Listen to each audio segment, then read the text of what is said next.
Welcome to the deep dive. You know how sometimes you look at a modern institution and wonder, how did this thing even start? hmm Today, we are answering that question by cracking open a genuine time capsule. It really is. The inaugural issue, Volume 1, Issue 1, of the National Geographic Magazine. From 1888. And this isn't just some old magazine. This document is really the founding statement of organized modern American science written by the people who were, making it happen. Exactly. When the National Geographic Society was incorporated in 1888, they needed an official organ, a Yeah. publication that would broadcast their findings. Right.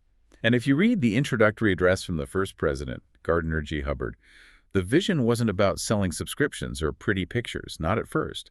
It was about defining a new national mission. I found the democratic nature of that mission just stunning. Hubbard made it so clear that membership wasn't for professional geographers only. It wasn't some, stuffy academic club. No, not at all.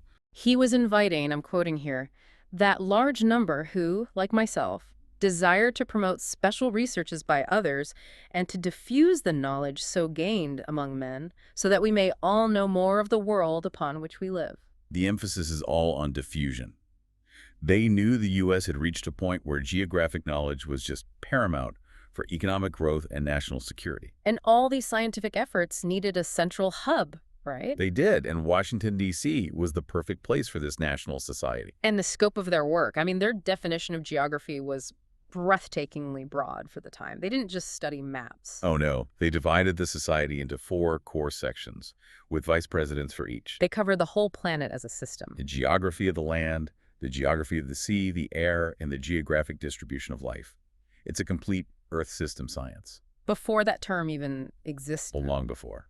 And there was a 5th section, too. Right, for geographic art, which wasn't about drawing pretty pictures, but the real science of map making, cartography, all of it. So our mission today is to explore how this founding philosophy of organized research, covering everything from how mountains change shape to predicting killer storms, really set the stage for the modern world. Let's start with that revolutionary change in thinking. Before this era, what was the general view of the Earth? Well, it was simplistic. Very. The ancient concept was that the Earth was a flat, solid, immovable plane surrounded by water. Geography just meant description. Naming places, tracing boundaries, kind of static. But by 1888, the scientific consensus had flipped entirely. To the NGS founders, the word Earth meant this enormous globe, constantly moving, suspended in empty space. A dynamic system. A dynamic system of land, water, life, all enclosed by this churning atmosphere. So they realized that geography couldn't just be descriptive anymore. It had to be systematic, scientific. And that's what changed the whole relationship between geography and geology, right? They weren't just two separate departments anymore. That's the key insight in this first volume. They provided this really elegant, concise framework. Geography is defined as the study of the present in the light of the past. And geology is the reverse, the study of the past in the light of the present. Precisely. They're two sides of the same coin. You can't understand a river valley today without understanding the eons of erosion that formed it. And you can't interpret ancient rocks without seeing how modern processes like weathering work.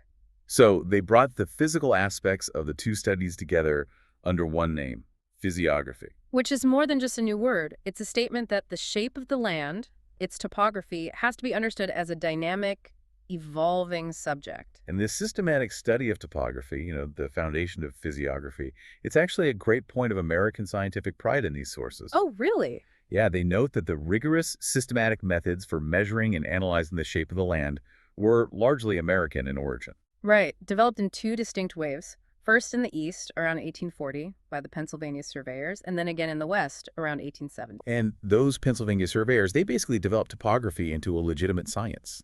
It was seen as an American invention that was then returned to Europe. We essentially standardized how you read the Earth's surface. And once you standardize how to read it, you can apply these huge intellectual tools, like the idea that geographic forms go through a systematic cycle of life. A cycle of life for mountains. That's a huge leap, isn't it? It pushes geography beyond just observation into prediction.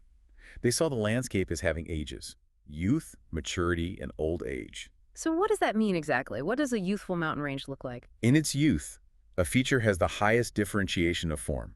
It's sharp, it's rugged, defined by that original uplift. Okay, and as it gets older? As it moves into maturity, you see the greatest variety of form. The rivers are cutting down deep, the valleys are carving out these intricate patterns. And finally, old age. In old age, the surface returns to a simple, featureless plain. They called it the base level, the lowest point to which erosion can happen. It's kind of like geological entropy. It's a fantastic analogy. I mean, we can't sit and watch a mountain range erode over millions of years. Of course not. But they suggested that if you compare multiple mountain ranges in different stages, you can deduce the process. It's like seeing an acorn, a giant oak, and a decaying stump, and figuring out the entire life process of the tree from that. So if that model holds, what does that say about, say, the Appalachians? They would have seen them as being in decline even back then. Absolutely. Compared to the younger, much more rugged Rockies, the Appalachians are a mature, even old-age system, and you can see the evidence in their drainage. How so? Young mountains have features from their uplift-like structural lakes and valleys that run parallel to the ridges. Old mountains have lost those lakes, and their rivers tend to cut across the ridges, what's called transverse drainage. They're just slowly grinding the whole system down to that base level. So the geography itself is a continuous historical record. The difference between a sharp peak and a rounded hill tells this whole story. Exactly. And this systematic thinking didn't stay theoretical. It moved right into solving critical national problems.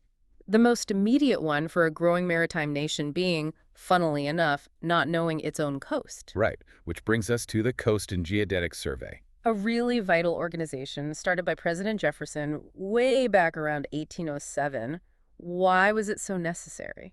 Because coastal navigation was, well, it was a mess. It relied on inaccurate local knowledge, and the charts had serious, sometimes fatal errors. And the sources say knowledge of the coast was essential not just for commerce, but for national defense. That's right.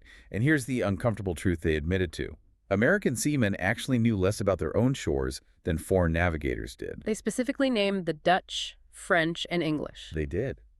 That deficit made a federally organized survey an existential necessity. But the Coast Survey didn't just become practical. It became a global leader in pure science. This organized effort led to two huge advancements. The first one being Andrew Talcott's method for determining latitude. So instead of these big, bulky instruments, He developed a way to measure latitude by measuring very small zenith distances.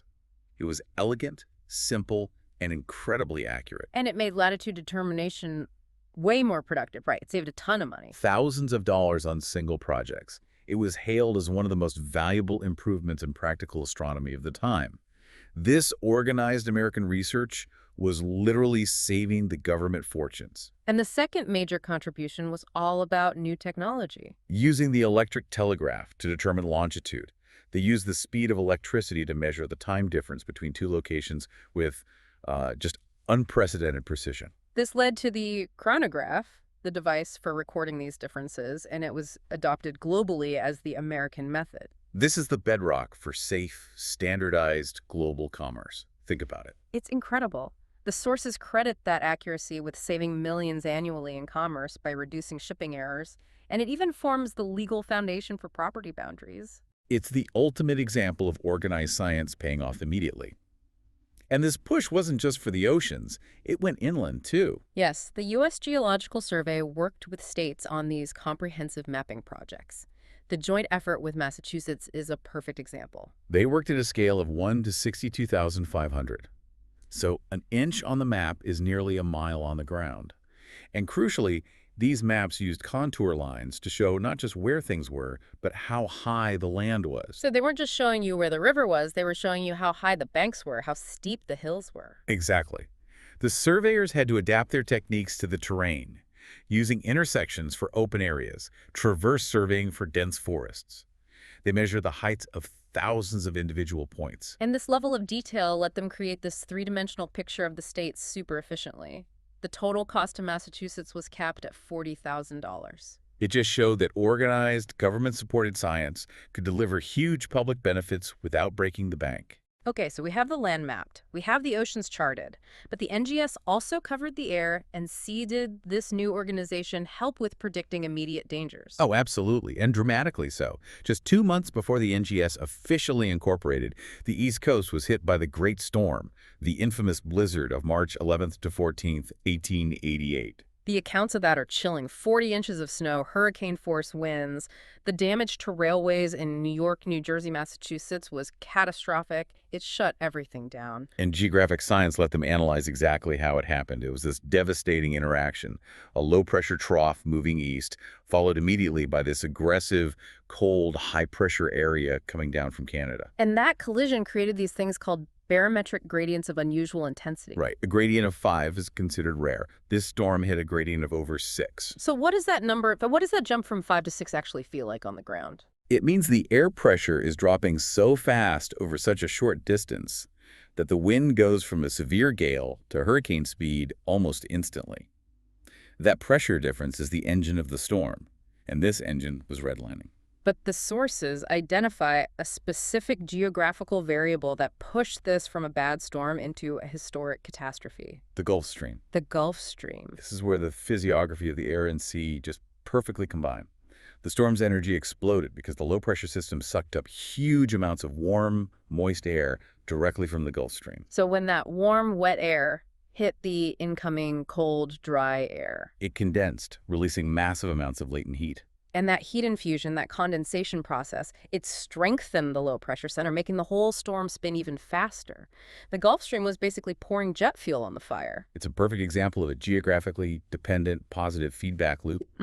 But the storm also gives us one of the best examples of applying geographic knowledge to survive at sea. The story of the pilot boat, Charles H. Marshall. Oh, that anecdote is fantastic. The ship was caught off Sandy Hook in these terrific cross seas, yet the crew saved themselves using a technique the Hydrographic Office had recently revived.